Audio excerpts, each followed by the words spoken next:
Саламатсыздарбы, урматтуу мекендештер, достор. Менин аты жөнүм Калыбек Жапаров, коомдук активист, кээ бирлери мени эркин журналист, анан блогер деп да жүрүшөт.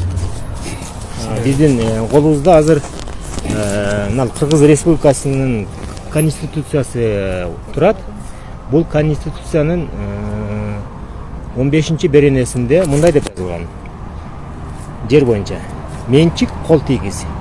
Эч ким өзүнүн билемдик менен мүлкүнөн ажыратылбайт.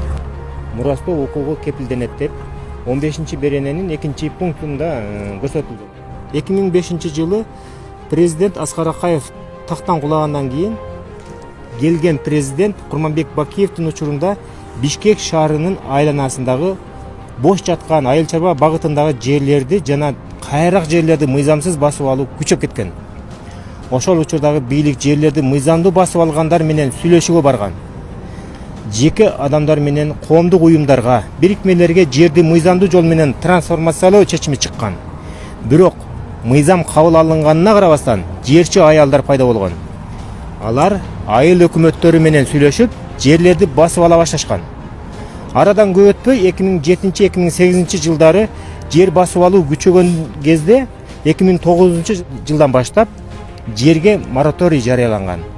Ошого карабастан айыл өкмөттөрү менен жашыруун сүйлөшүп алган жерчилер жер басып алууларын токтоткон эмес. Максим Бакиевдин дагы жерлери болгон дешет. 2010 жылдагы революциядан кийин Максим Бакиевке тиешелүү 26 жашыл китеп Калый деген кайман аттуу кишинин колуна тийген экен. Калый айыл өкмөт менен сүйлөшүп, Ак Ордо конушундагы жүздөгөн гектар жерлерди жерчи аялдарга сатты деген дешет. Жерчи аялдар жердин нугун алып алгандан кийин айыл өкмөт менен гос регистринин адамдары менен сүйлөшүп, үлүш жерлери бар адамдардын жерлерине жасалма, поддельный, фальшивый документ жасатып, сатып жиберишкен. Ошол жасалма китептердин кесепетинен чыр-чатактар болуп жатат. Кличка аты экен да, баягы кайман аты Калый экен. Эгерде кимде ушул Калый боюнча маалымат боло турган болсо, ошол кайрылып койсоңуздар жакшы болот эле.